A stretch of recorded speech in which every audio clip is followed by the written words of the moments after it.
Welcome back, YouTubers, to another Q&A with us, the British Fist. Good, Jing. I am Mr. Parkin, and this guy sitting next to me, he's just changed his shirt. It's MJ. What's up? The one and only. Make sure you guys subscribe above, of course. Like this video and comment your thoughts on the questions we answer down in that comment section below. Make sure you contact us in the links in the description box below. Yes, and also keep sending us your questions through the YouTube inbox, through comments down below if you're that lazy. And also for our British Fist Facebook page, facebook.com/British Fist, of course. And keep sending your questions in, and be patient too. We will get to your questions as soon as we can. You have to mention that, just so people don't start getting impatient like some people have. Have patience. Right, let's start off with the first question. First question comes from Jotun101.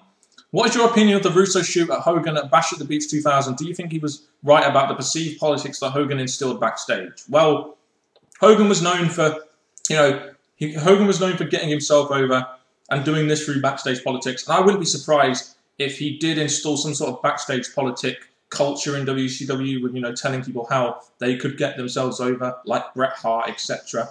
Yeah, I can see Hogan being like his say over everyone else's say, him trying to help out as much as he can or fail to. Yep. So I'll say yeah, no. Yeah, definitely. I mean, I don't have too much else to say. I haven't seen the shoot, but I just know that Hogan really did have some backstage. He was really influential backstage, so that's all I can say about that. Next question comes from Mr. Jermaine418. Since looking at Off the Road Show Survivor Series 97 Montreal Screwjob review, an hour of it, in your guys' thoughts of the matter, how would you do it differently to get the belt off Bret and why? Well, would we take the belt off Bret? Because look what the Montreal Screwjob led to. It led to the Mr. McMahon character, the Attitude Era. True. Would we really want to change history? That's the question. No, the way they did it, again, it was something different. It sparked up many things backstage and after that. So I think it was nicely done as it was. I mean, if you were looking at it from a logical standpoint, if you were going to take the belt off Bret, you'd probably have done it at SummerSlam when he was facing Shawn Michaels the first time. I believe that's when they were facing him the first time, and get it off him there. But what it led to was essentially a very big sort of moment in the wrestling business where WWE finally realised that they could go into a new era, because at the time WCW, I think, were beating them in the ratings, and they kind of, they were going to beat them in the ratings, and they needed something different to spark a new era, didn't they? And there we go, got it. Yep, there we go. Next, I say couple, there's more than a couple. Next couple, or more than a couple of questions, comes from Mr. Trick 1, aka Sheldon Fernandez from Facebook. He always sends us questions, so thank you very, very much, Sheldon, for keeping us, I've just burped, on camera. So thank you very much for keeping us, the ammunition going with these questions. That took a long time for me to get that out. Not talking about the burp there, people. The first question is, what do you think is the best Cena match? Punk at Money in the Bank? Yeah, then move on. Punk carried it, but it was still one of his. But maybe the one at Shawn Michaels at WrestleMania. And probably his only best match. Are you going to be serious, or are you just going to be stupid and pop shotty? Punk was the best match. Okay, what do you think is the best Randy Orton match?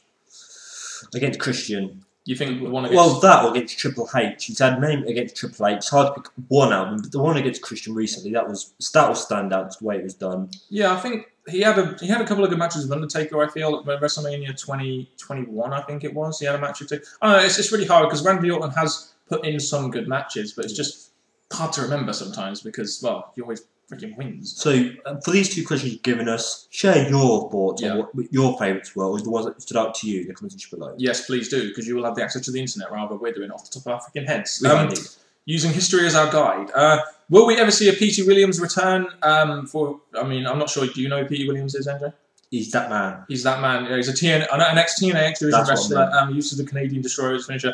I don't see it. No, there's been nothing in the news. I don't see a P.T. as much as I would love to, because he is a good wrestler. He's just not going to be returning. Very true, Dan. Next question. Will WWE ever consider bringing Jeff Hardy back? No. No, not after what he did. WWE are now because of the whole new wellness thing. WWE are now incredibly strict with their drugs policy now, so they would not bring a guy like Jeff Hardy back. And plus, he's in TNA. He's one of their biggest stars. Why would they move back to WWE? That's very true. WWE probably keep their up to date with what's happening in TNA. They'll know about Jeff Hardy's movements and what he's done with his drugs and all that. So I think, to be honest, as much as he did say he'll come back, the WWE won't allow it now. No, definitely not. If the Macho Man is inducted into Hall of Fame, who would induct him? I don't know. You could have like CM Punk. CM Punk. I mean, you'd have to have like one of his friends or something. I don't know. I'm just thinking like maybe Hogan or I mean he's with TNA, so I doubt it. But someone like Ted DiBiase Senior, another old schooler like that. I don't know. I don't really know. I don't really know who he was like really good friends with. But if both him and Miss Elizabeth were still alive, I would have Miss Elizabeth do it because that was his wife at the time. So well, his wife on screen, and in real life too during that era. So yeah, I don't really know. I think Ted DiBiase Senior would be like the kind of biggest candidate to maybe do that. I don't know. I said CM Punk's the tribute he keeps doing to him, but let's do it next. Yeah, that could work, Andrew. Don't worry. Yeah. What did you think about DDP and TNA? Well, at the time for TNA, he was a name when TNA were first breaking out as a company. He wasn't necessarily the best thing they could have got, but he was a name that people recognised, kind of like. They brought in Jeff Hardy back then, and Jeff Jarrett was also a name back then. So well, with DDP, Diamond Dallas Page, again, he's had a history of wrestling matches, and he's been brought up. So he's a guy that we all know. So I think that's what I've got to say. He's a guy like I said, it was a name. It was a bit the same as they brought in X-Pac, Raven, people like that. Monty Brown, they're all names. So that's why they did, because they wanted to get some names out there so they can involve them in the main event scenes. Mainly against Jeff Jarrett, but that's another story for another day. And also, one thing I do want to say here is you have DDP, Diamond Dallas Page. My initials, DLP, Daniel Lawrence Parkin. Should that not be a new gimmick for me? It could be. It's me. It's DLP. What do you guys think? Put it in the comment section down below. Just the thing there. If you were to book Kharma's return, how would you do it? Be honest...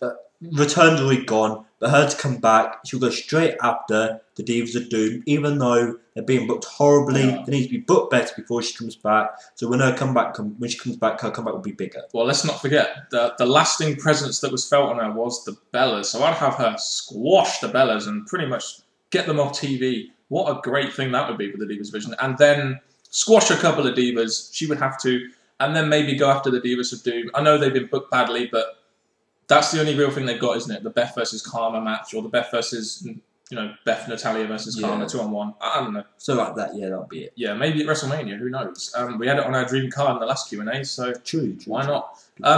Do you think TNA thinks too high of Jeff Hardy and too low of Ken Anderson, and why do you think so? Do you think they think too highly of that? To be honest, as you've seen on previous TNAs, they're really worshipping Jeff Hardy at the moment of his comeback, thinking, yes, we could give you. And Anderson, again, he's a great wrestler. He was the champion up for long enough. So to be honest, I think they're really working on Jeff Hardy more than they could be with Anderson. I mean, I can understand why they might work on a Jeff Hardy, because I do understand his appeal to mainstream audiences, but at the same time, I do feel Ken Anderson... The thing is, TNA never booked him well as a champion, like you said, and Ken Anderson was a guy that came from WWE who could have been a big star for WWE, and I don't really understand why they fought so low of him, and they had all these stupid character changes, and they really fucked his character up in the booking. They don't think enough of Mr. Anderson, but they do think kind of high of Jeff Hardy. Why does he deserve to be in the title scene, like, to be anywhere near that title scene, only a couple of months after he's returned, especially after what he did at Victory Road, where he pretty much embarrassed the company? That's true, so come on, assholes, and sort it out. Mr. Parkin! I just thought I'd get that in there while I could. If you were to book the British Invasion in the WWE, how would you do it? Well, it would be a tag team in WWE, which would be nice. I mean, that would be a nice addition, I guess. It would be a British Invasion, yeah. But I mean, I don't really know how. I mean, you don't really have many tag teams for them to go against. I mean, TNA wouldn't be that bad. But in WWE, you don't really have many tag teams for them to go against, do you? No, it's all about bringing new tag teams in. So if they start to do it in the near future, bring them in then, and then maybe have something going on there, but not at the moment. Maybe have Regal, maybe William Regal make a tag team with someone and then have them feud with them for a bit, maybe. Something like that, Just the whole British connection there. Maybe a Wade Barrett and maybe, a William Regal and Drew McIntyre. Or something like that. I know Drew McIntyre probably deserves a lot better, but he's not on TV at the moment, so why not put him in a tag team with William Regal? Very true. It could be a British feud or something. I don't know. Just an idea. Just it, yeah. We haven't got much to go on at the moment. The next question comes from Grossi1000. If you were a wrestler, what would your name be and what gimmick would you have? So you go first. Do you want to go first on this one? Okay, what would my name be? The Mighty Morgan NJ. Right. Just from the top of my head, so bear with me, people. And my gimmick would be a heel. I just want to be a heel that, thinks he's the best, you know. I'd have probably a machine gun instead of a sledgehammer. Yeah, come on now! There we go, from the top of my head. I want to go a different direction here. I wouldn't be a wrestler. I would be either a commentator or an interviewer, as people have compared me to Todd Grisham. So I think I would either be a commentator, as I do feel I may have a voice maybe for commentary, or maybe for backstage interviews. And I'd have the Mr. Parkin gimmick. I don't see what other gimmick I could have. The Mr. Parkin gimmick in a commentary role maybe, or an interview role. I think that would probably be the better for my abilities anyway, because I don't think I'll be that good in the ring and I'm not very fit. So maybe talking could be the best thing I could do in WWE. Could be an idea. Gives us a spark. Yeah, maybe I could commentate on your matches. Oh, that'd be a good idea. Yeah, like Triple H. No, the Mighty Morphin NJ. Sorry, I'm sorry, your favourite wrestler. The Mighty Morphin NJ takes down Rocky Maivia, or whatever the bloody whoever you're going up against. The next question comes from, I botched that big time, like Dynamite Nights. The next question comes from Overcome 72. Another botch. What did you think about WrestleMania 23? Well, we have WrestleMania 23 right here. WrestleMania 23.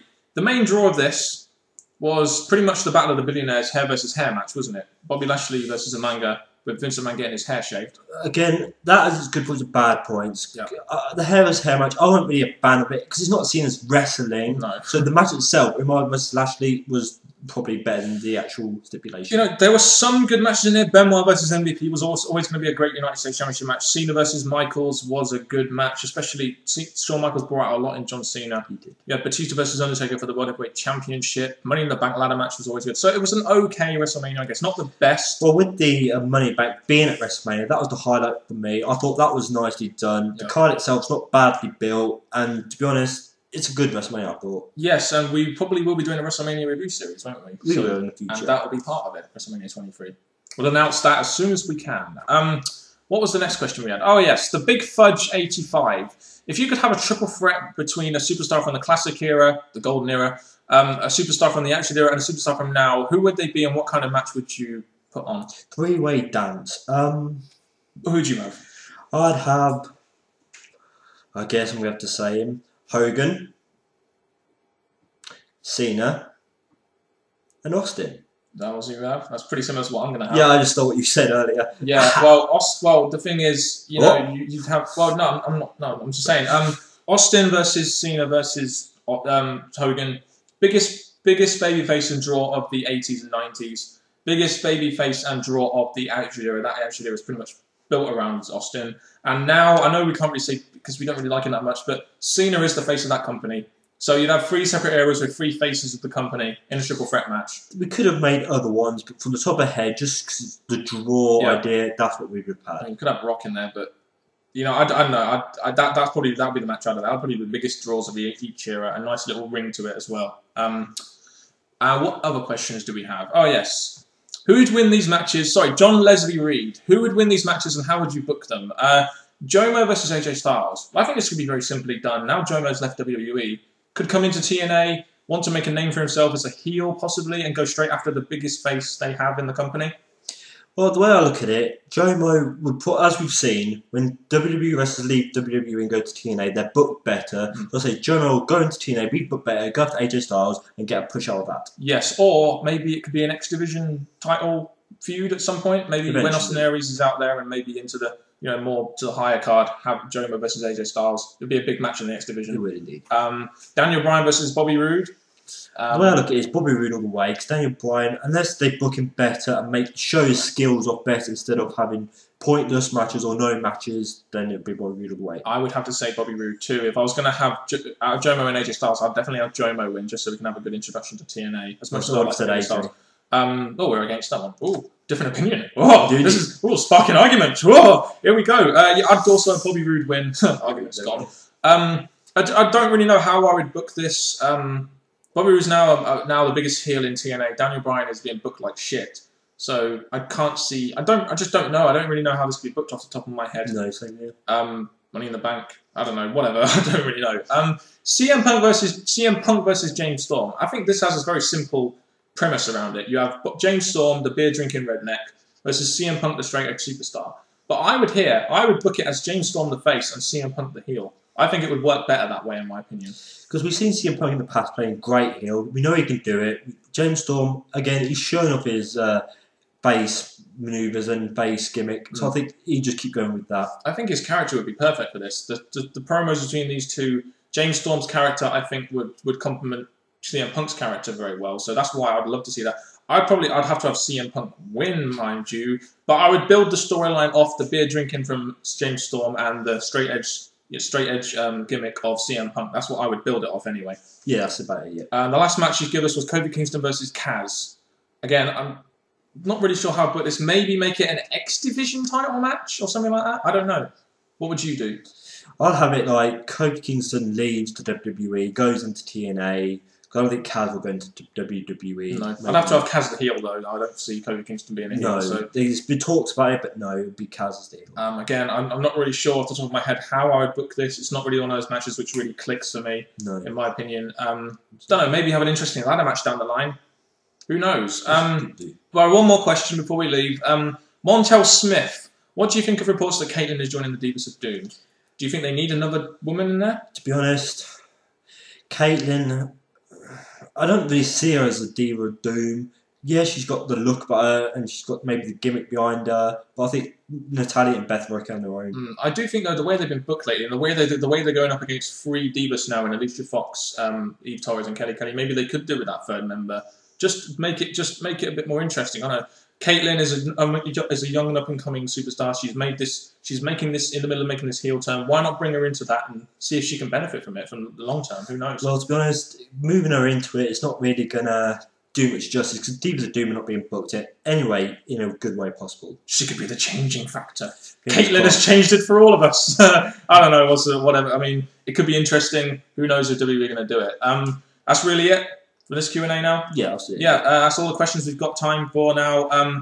Tune in for the next Q&A, which is going to be next Tuesday, or whether there's a live SmackDown or whatever. We don't really know. We'll have to change it then. But keep getting your thoughts on what we've answered down in that comment section below, and keep giving us your questions, because we do, like I said before, enjoy answering your questions, and we enjoy doing this Q&A series, and we want it to make it last as long as we possibly can. We do indeed. Any last words then now, NJ? Or do you want to finish this Q&A like you always do? People, you're good with sending us in questions, so keep sending them in. We'll keep answering them, and the people that we answer them are Mr. Parkin and me, NJ, the British Fist, and all I can say now is goodbye.